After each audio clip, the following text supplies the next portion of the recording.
Bienvenidos al tercer episodio de Sala de Espejos. Quien les habla, Ángeles Freites, y en esta oportunidad me acompaña María Victoria Colmenares, especialista social de proyectos ambientales. María Victoria, bienvenida. Gracias por estar aquí y aceptar mi invitación. Muchas gracias, Angie. Para mí es un honor estar acá. María Victoria, eres licenciada en Estudios Internacionales. Así es. Con un magíster en Planificación Integral del Ambiente. Así es. La idea de que estés acá hoy, de que compartas conmigo este rato, es para hablar acerca de los cambios climáticos y qué está pasando en el mundo, qué están haciendo las grandes organizaciones, el gobierno y por supuesto qué podemos hacer nosotros también para aportar y ser parte de la solución de este problema que nos compete a todos. Para empezar, me gustaría que nos aclararas o nos comentes qué es el cambio climático. Bueno, primero que todo, muchas gracias por la invitación. Realmente es un desafío estar aquí, como grabar algo y hablar sobre un tema que es tan importante y tan mediático también. El cambio climático, como que técnicamente hablando y de una forma muy sencilla también de explicar para que todos entendamos, es cuando por las actividades humanas empezamos a emitir muchos gases de efecto invernadero, que son muchos tipos de gases de efecto invernadero. ¿Efecto invernadero se entiende por? El efecto invernadero es como un invernadero. No sé si conoces cómo son los invernaderos de las casas, ¿sabes? Que es como una casita que siempre están en los patios, que regulan un poco la temperatura, hacen que los rayos del sol no se escapen y se conserven mucho más, y por ende tú ves que hay muchas plantitas adentro. Eso mismo pasa a nivel global, que es que tengo unos tipos de gases que sería como el plástico del invernadero, que hace que los rayos ultravioleta del sol no se escapen de la atmósfera y se queden adentro. Entonces generan más calor en el mundo, en el planeta como tal. Y eso hace que impacte directamente en el sistema climático. Ok, pero en cierta medida como ese calentamiento que generan esos gases está bien, porque sin eso nos congelamos. No, naturalmente la Tierra tiene la atmósfera que hace ese efecto y por eso es que hace de que nosotros no nos congelemos. Pero cuando tú emites más calor de lo que es, comienza a generar una interferencia en el sistema climático del planeta. Y eso es lo que está mal. Y eso es lo que está pasando. Y eso es lo que está pasando. La raíz de todo esto nace en la Revolución Industrial, cuando comenzaron a generarse muchas industrias mecánicas y que necesitas energía para hacer estas industrias mecánicas, ¿sí? Entonces eso hizo que se emitiera a la atmósfera muchos gases que calentaran el planeta, muchos gases que calentaran el planeta, y eso fue lo que hizo que ahora sintamos ciertos impactos en el sistema climático, ¿sí? ¿Qué contribuye a que nosotros emitamos más gases de efecto invernadero? Las industrias, por ejemplo, la agricultura, por ejemplo. ¿Por qué la agricultura?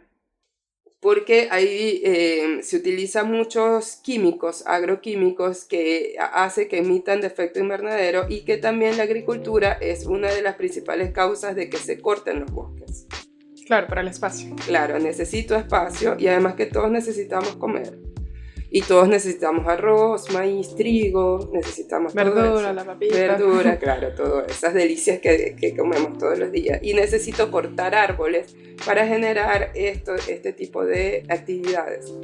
La ganadería también es uno de los que emiten gases de efecto invernadero, porque las vacas emiten metano y el metano es mucho más caliente que el dióxido de metano, carbono. ¿Por dónde? ¿Por el excremento? Por el excremento, sí. Entonces, y también la ganadería me corta árboles.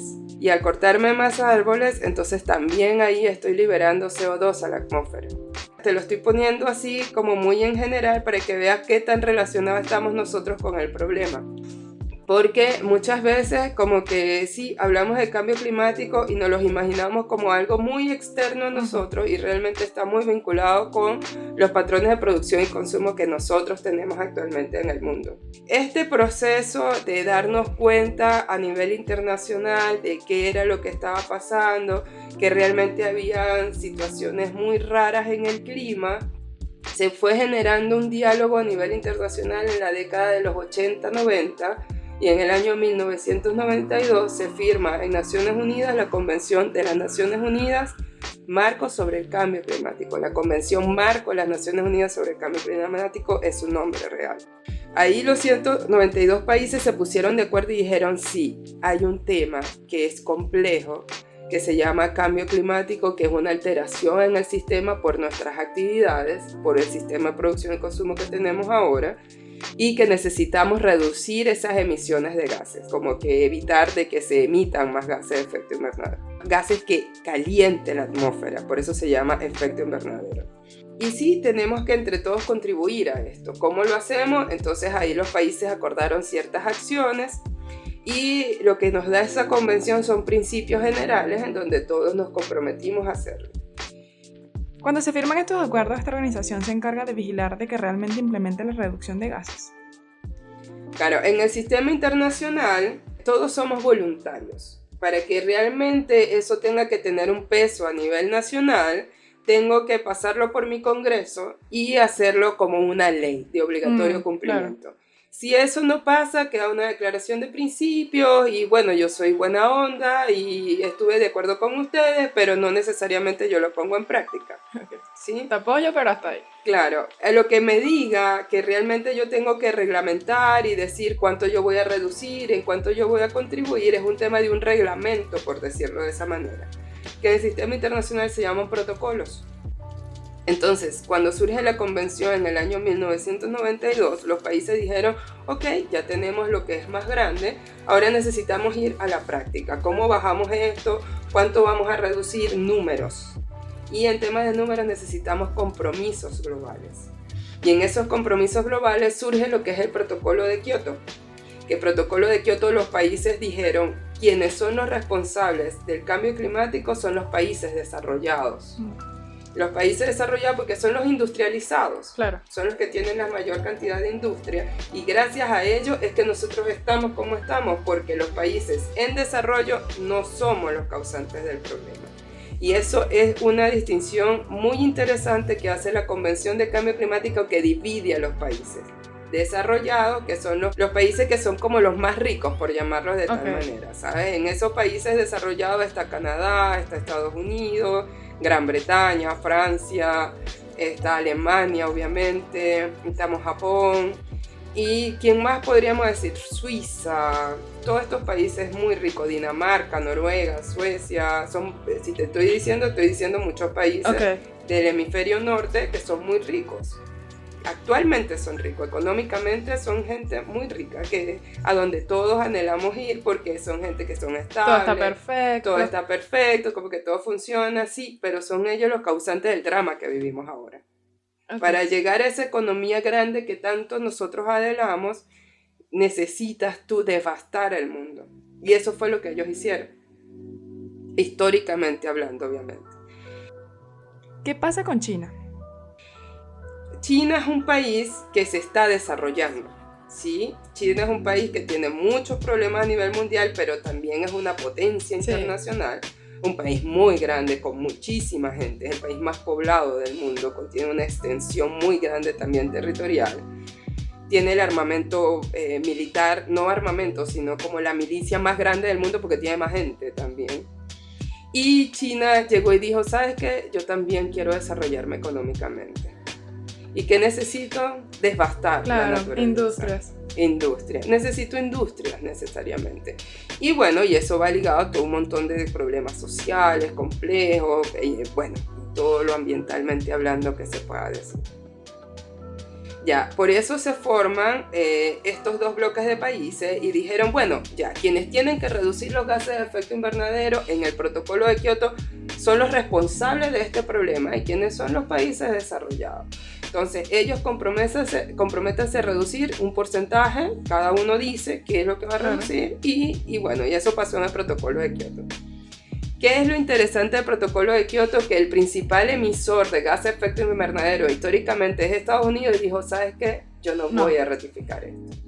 Y bueno, y así varios países. O sea, digamos que todo el mundo va a comprometerse con este acuerdo, menos Estados Unidos. Menos Estados Unidos. Y hay otros países que tampoco han ratificado, pero realmente no son verdadero Claro, causante del hablando problema, de los países desarrollados, que claro, de los emiten más desarrollados gases. que emiten más gases de efecto invernadero, los que son como más interesantes en todo este tema, porque igual hay un principio de la Convención de Cambio Climático que habla de responsabilidades comunes, pero diferenciadas.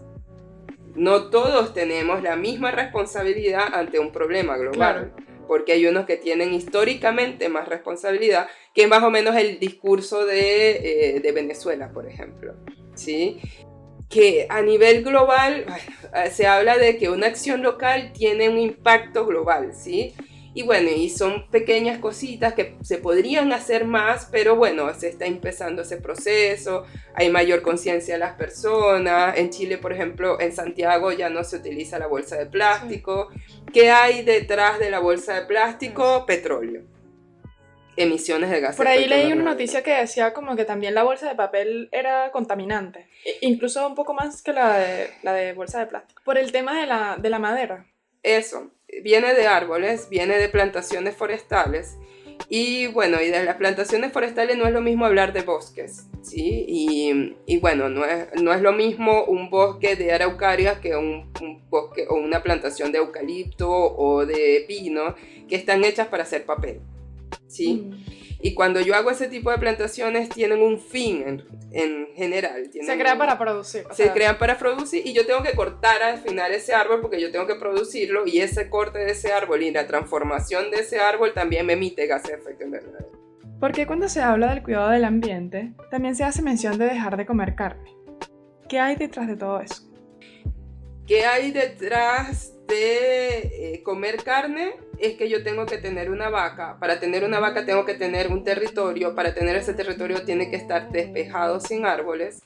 Y eso significa de que esa vaca necesita un espacio determinado con unos elementos determinados, que yo tengo que además producir ese alimento para esa vaca. Entonces, esa vaca a mí, de todo el proceso hablando como tal, me ha devastado muchos bosques, me ha devastado también, además que emite gases, como te comenté, el metano es mucho más caliente que el CO2, por ejemplo, genera mucho más calor que el CO2. Y eso también a mí me trae otro tipo de problemas como, ya después de esa vaca, ¿qué hago con todo el resto de las cosas? Que se industrializa, pasa por una industria procesadora también. Y bueno, y nosotras somos citadinas, entonces también tiene que traerse para acá, o sea, tienen que paquetarse hasta que nos llegue a nuestro supermercado. Yo no te estoy diciendo que te vuelvas vegetariano, sino que reduzcamos un poco nuestra ingesta de carnes o de todo lo que esté relacionado con el sector ganadero. Pero es que siento que esto tiene que ser realmente masivo, porque, bueno, aquí en mi casa dejamos de comer carne, pero igual van a seguir produciendo la misma cantidad de carne. Bueno, sí, claro, pero ya tú, acciones locales tienen impactos globales. Por eso, tiene que ser como masivo. Ya tú comenzaste con el cambio, y como decía Gandhi, el cambio comienza con uno, ¿sí? Sí, el problema es la estructura de producción y consumo, cómo yo estoy consumiendo y cómo yo también estoy trabajando también. Sí, decimos la ganadería porque es lo más gráfico y es como lo más tangible que tenemos, pero atrás de eso es ¿cuánta energía estoy utilizando en mi casa, por ejemplo? O cuántos departamentos tengo, cuántos vehículos tengo, cuánta ropa, zapato tengo, ¿cuánto compro? Cada vez que voy al mall compro ropa. Claro, compro ropa, compro una cartera, el cambio de celular frecuentemente. El cambio de celular frecuentemente también. ¿Qué hay detrás de producir un celular también? Que es mucho más dañino al ambiente, y además que hacia a dónde tiro esto cuando ya no lo utilizo. Volviendo a la producción y consumo, no te estoy diciendo que dejes de consumir o que dejes de comer o que dejes todo, pero sí tener un poco de conciencia es a dónde compro y qué compro también, ¿sabes? ¿Por qué la dónde compro? Porque he leído que es importante eso, saber de dónde proviene la comida que estoy comprando. Uh-huh. ¿Por qué? ¿Qué diferencia podría haber en que compre en un sitio o en otro? Te voy a poner ejemplos como concretos.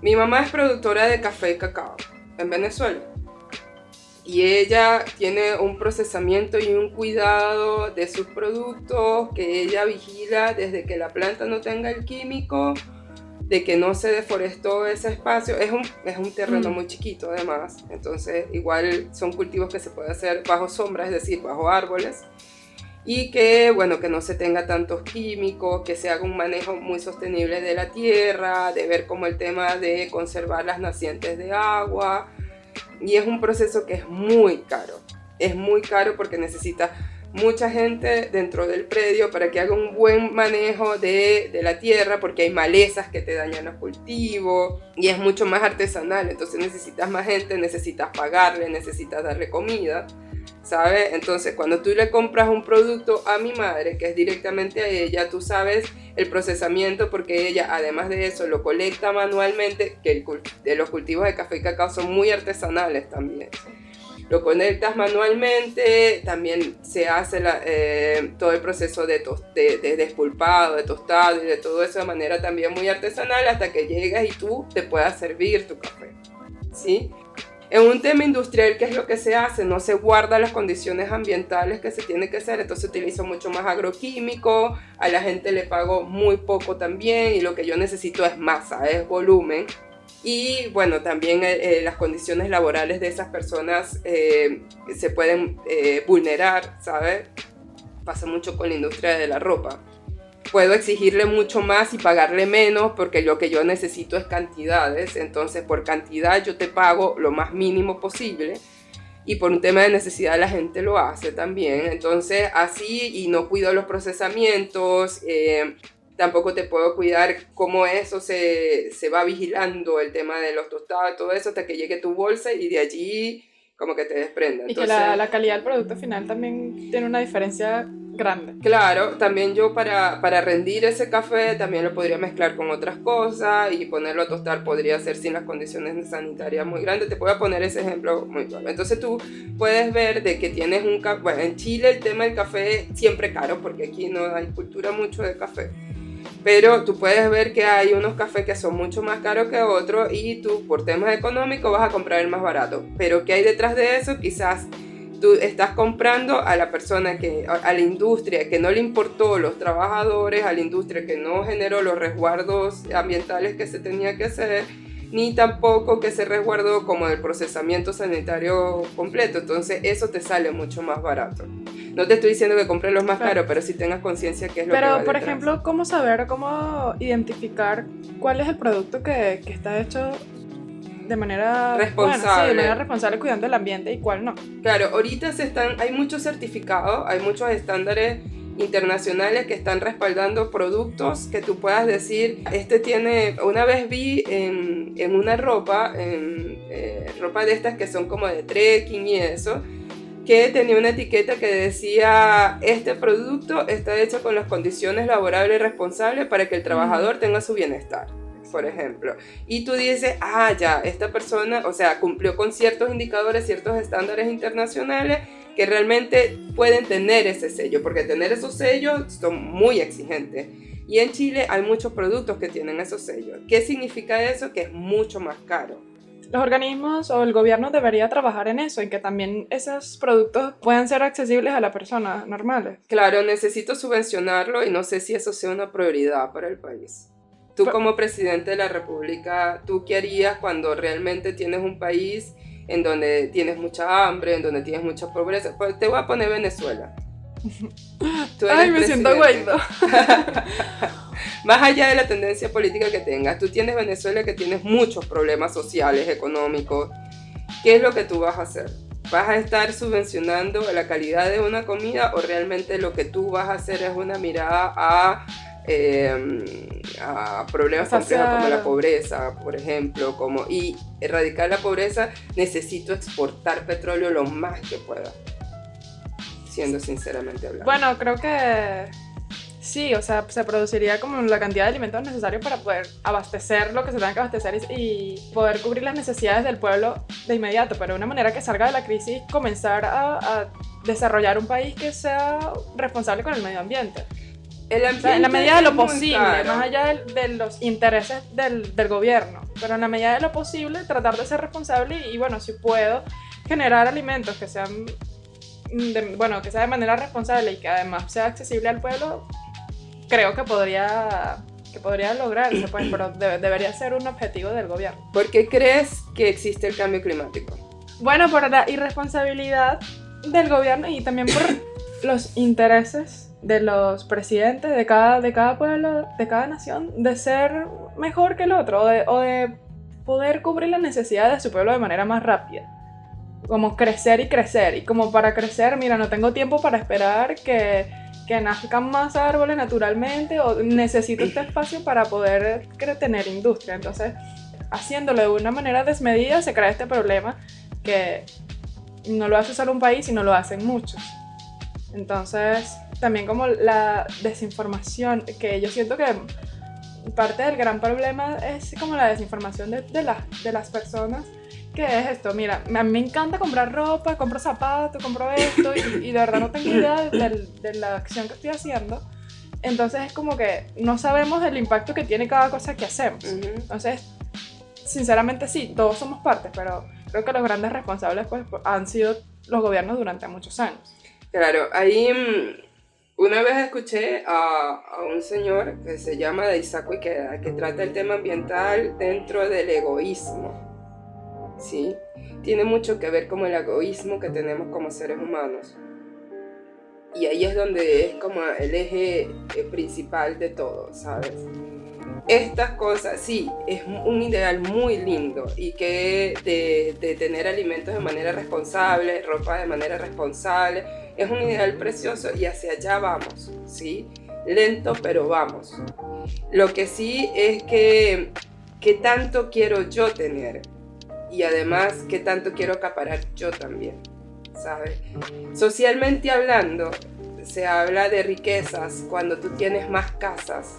Países desarrollados, ¿cuáles son los que son? Que tienen mejores servicios, mejores infraestructuras, mejores tecnologías. Pero nunca hemos hablado de que un país rico es el que tiene más bosque, el que tiene más biodiversidad, el que tiene mayor cantidad de reservas de agua. Nunca hemos hablado de países ricos de esa manera, porque ahí la visión sería diferente. Claro. Ahí dirigiríamos toda la mirada a los países que tienen problemas económicos y sociales actualmente, que serían Venezuela, serían Guatemala, Ecuador, Brasil. Que son ricos en todo esto que mencionas. En todo esto te estoy diciendo. Todo el mundo está pensando en que lo que a mí me hace feliz y tiene mucho que ver también con mi bienestar también, es tener cosas. Mientras más cosas tenemos, somos mejores. Sí, por eso te preguntaba como que si de verdad a la gente como que no le importa y también porque como adaptar un estilo de vida que sea en pro del medio ambiente también requiere de que dejes de hacer cosas de las que estás acostumbrado toda la vida, como por ejemplo comer carne. Y es un tema que pensar en el otro también, porque es la vida de todos. O sea, vamos a preservar la vida de todos, no solamente mi vida y no solamente incluso de las personas que estamos vivos en este momento, sino para el futuro, para personas que no han nacido, que pueden ser mis hijos, mis nietos, y que pensar en eso, tener como esa empatía de las personas que van a crecer en un planeta que se está muriendo o que no, porque si todos comenzamos a hacer acciones para mejorar esto, en unos años la cosa podría incluso mejorar. Entonces, diciendo esto, te pregunto, ¿se puede reducir realmente el cambio climático? O sea, ¿se puede reducir que la Tierra esté tan caliente? Porque hablemos de que es que yo necesito reducir este calentamiento global. Yo necesito reducir de que la Tierra se siga autocalentando. ¿Sabes? Entonces, si yo hago buenas prácticas a nivel internacional, voy a contribuir a reducir este calentamiento grande en la Tierra. Y este calentamiento también genera fenómenos naturales mucho más agresivos. Eso lo dice el panel intergubernamental de cambio climático, que este calentamiento incide en los fenómenos naturales y los vuelve más agresivos, efectivamente. Que las sequías sean más extremas, que el calor sea más extrema, ¿sabes?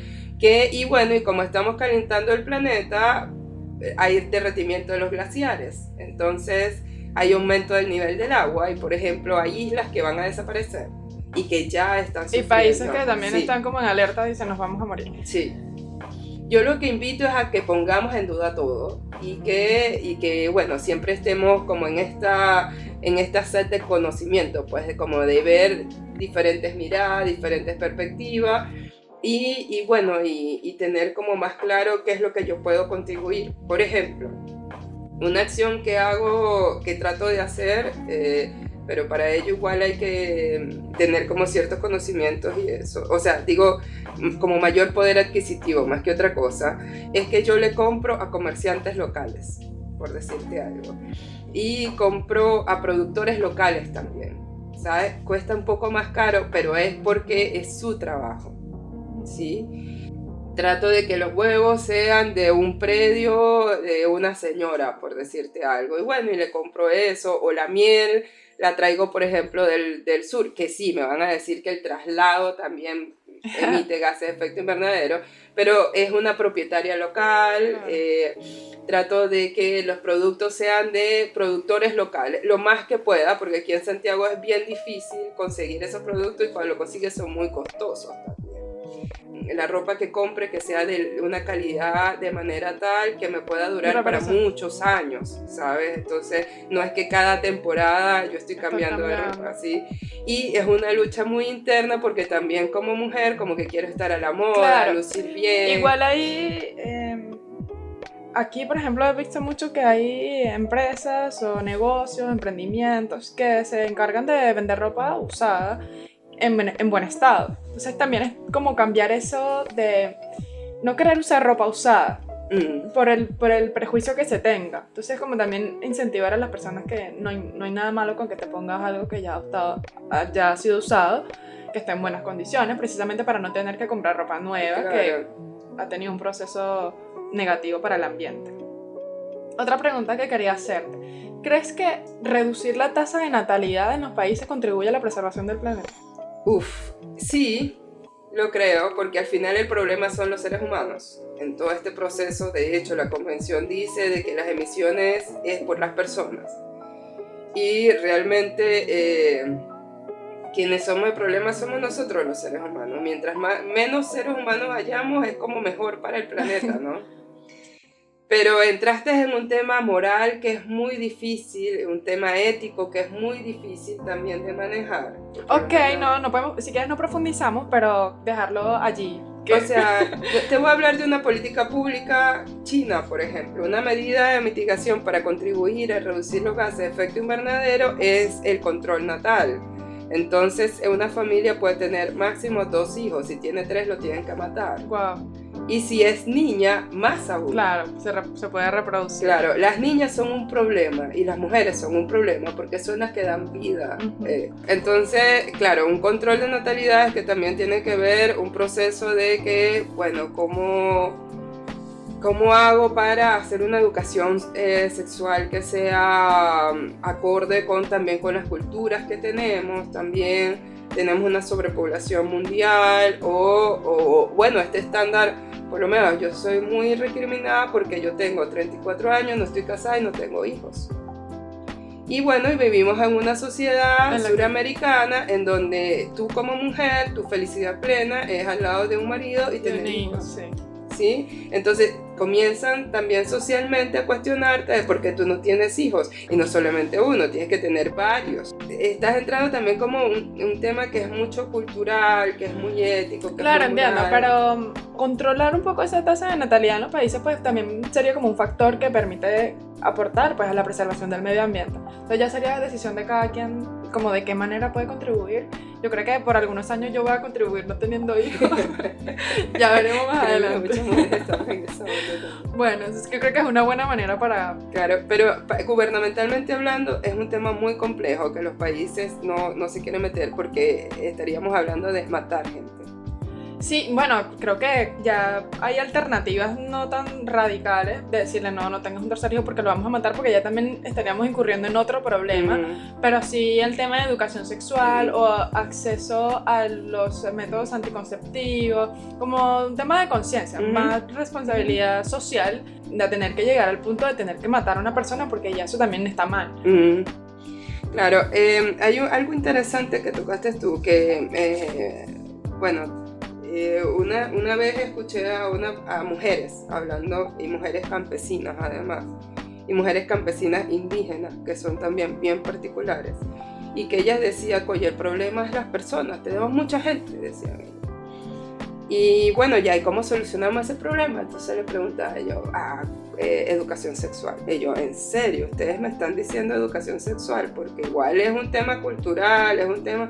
Sí, me decía, nosotros como mujeres, igual nosotras queremos probar estos métodos anticonceptivos ancestralmente hablando, o igual occidentalmente, lo que sea, pues, pero acuérdate que los hombres son los que mandan en la casa, entonces son ellos los que nos dicen que tenemos que, porque hay un tema de sincretismo religioso también.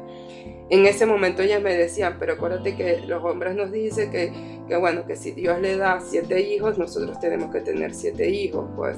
Entonces, ahí nos cuesta un poco nosotros protegernos, pero además que se nos escapa un poco de nosotros de las manos, pues. Entonces, o sea, te estoy diciendo, esto que te estoy hablando a ti, esta experiencia la escuché hace 2 meses atrás. ¿Sí? No es que te estoy hablando hace 10 años, hace nada, no fue en Chile, por cualquier cosa. Bueno, yo creo que estamos muy bien, yo creo que hemos hablado bastantes cosas que pueden generar un punto reflexivo de quienes nos escuchan y sobre todo eso, de mirar un poco de qué es lo que estoy haciendo, qué puedo hacer también para contribuir y como que también nos interesa este tema, detenernos un poco a pensar si estamos contribuyendo al medio ambiente con las acciones que hacemos en nuestro día a día. Entonces, agradecida por haber podido conversar contigo y que me enseñara bastantes cosas, porque de verdad aprendí bastante, había muchas cosas que no sabía y también asumo parte de mi tarea de hacer también más acciones de las que pienso que hago para contribuir al medio ambiente. Gracias. No, gracias a ti. Bueno, con esto vamos a cerrar el episodio de hoy. Les recuerdo que nos pueden seguir a través de nuestras redes sociales en Instagram y Twitter como @Sala de Espejos y también en el canal de YouTube Sala de Espejos. Les habló Ángeles Freites. Chao.